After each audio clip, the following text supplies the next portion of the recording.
pour m'adresser directement aux Sénégalais, car il est de mon devoir et de ma responsabilité de mettre en lumière les réalités que traverse notre pays.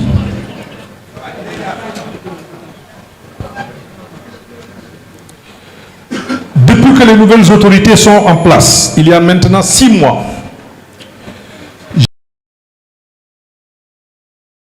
j'ai le silence. Mais un silence qui n'est pas du tout de l'indifférence. J'ai volontairement refusé de multiplier les interventions publiques pour leur laisser le temps de s'installer, de prendre connaissance des dossiers et surtout de présenter leur vision pour sortir le Sénégal des difficultés croissantes auxquelles il est confronté. Mais avant d'aller plus loin, je voudrais revenir sur l'élection présidentielle passée. Et je tiens tout d'abord à renouveler mes sincères remerciements aux Sénégalais et aux Sénégalaises qui m'ont accordé leur confiance. En tant que candidat de la majorité sortante, j'avais fait preuve de la plus grande loyauté. J'avais mené ce combat avec détermination, toujours guidé par l'intérêt supérieur de notre pays.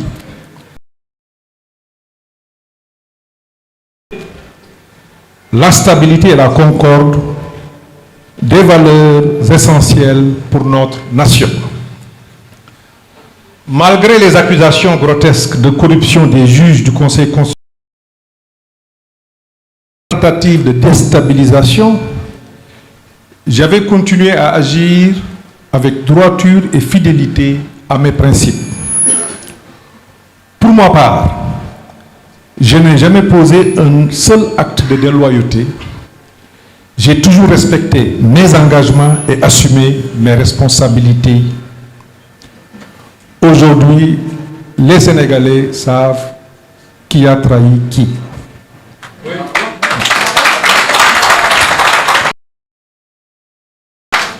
C'est dans ce contexte que je me tourne maintenant vers les élections législatives à venir. Et malgré tout ce qui s'est passé, cela inclut même notre ancienne coalition, où on avait refusé de s'investir pleinement, voire même travailler contre le candidat de notre camp. Ce choix, je l'assume pleinement. Pour bâtir cette intercoalition, j'ai fait tout ce qui était en mon pouvoir pour parvenir à un couvrant tous les issues à conclure des accords partiels. Les discussions se poursuivent. Je compte bien respecter scrupuleusement mes engagements.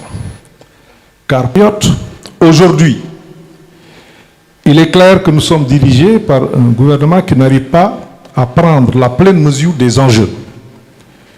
Depuis son installation, qu'avons-nous vu du surplace, du pilotage à vue, des promesses sans lendemain, surtout l'absence de solutions concrètes pour répondre aux préoccupations urgentes de notre peuple. Et pendant ce temps, les problèmes persistent et s'aggravent.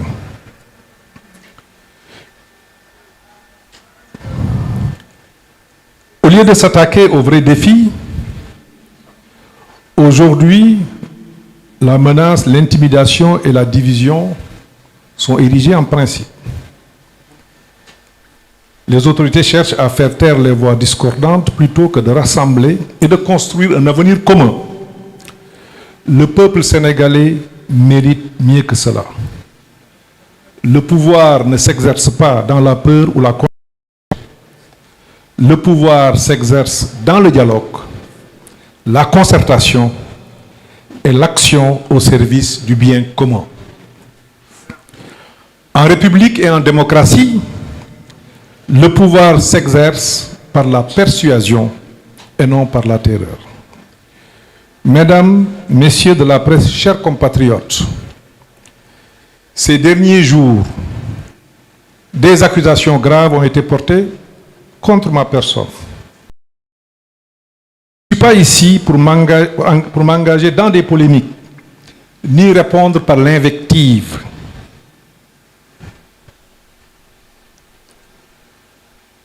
Parce que les attentes du pays sont ailleurs. Je dois néanmoins rétablir la vérité, avec sincérité et sérénité, et rappeler les faits, rien que les faits.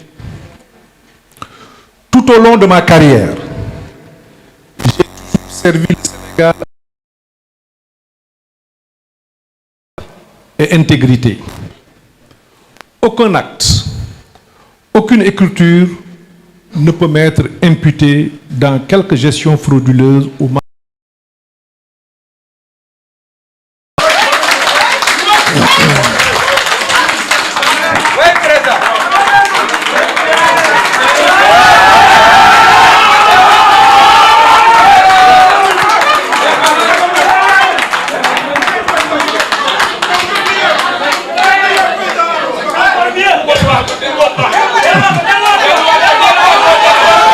S'il vous plaît.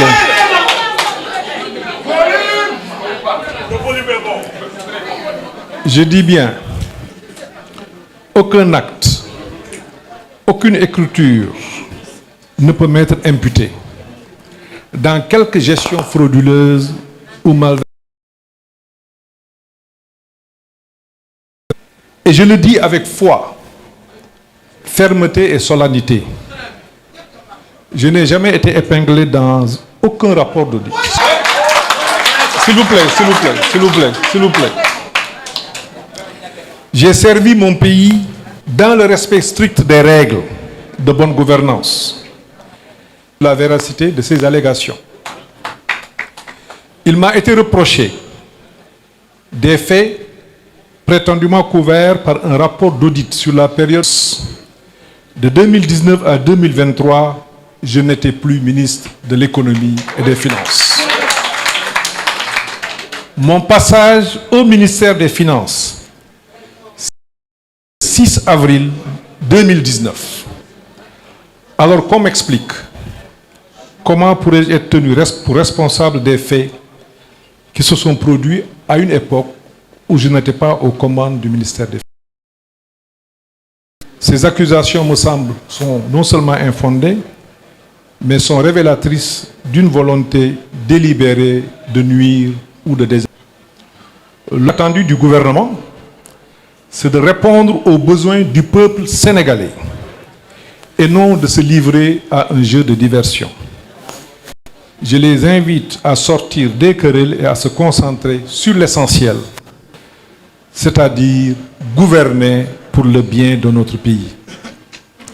Mesdames et messieurs, chers compatriotes, je tiens aussi à préciser clairement, depuis mon entrée dans le gouvernement en septembre 2013, aucun terrain ne m'a été attribué, aucun immeuble, aucun appartement, aucune villa de l'État ne m'a été cédée ou octroyée sous quelque forme.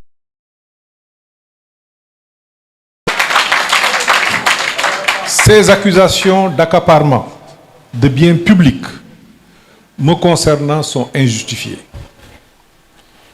et relèvent de la pure calomnie et du dénigrement. Je n'ai jamais détourné les biens de l'État.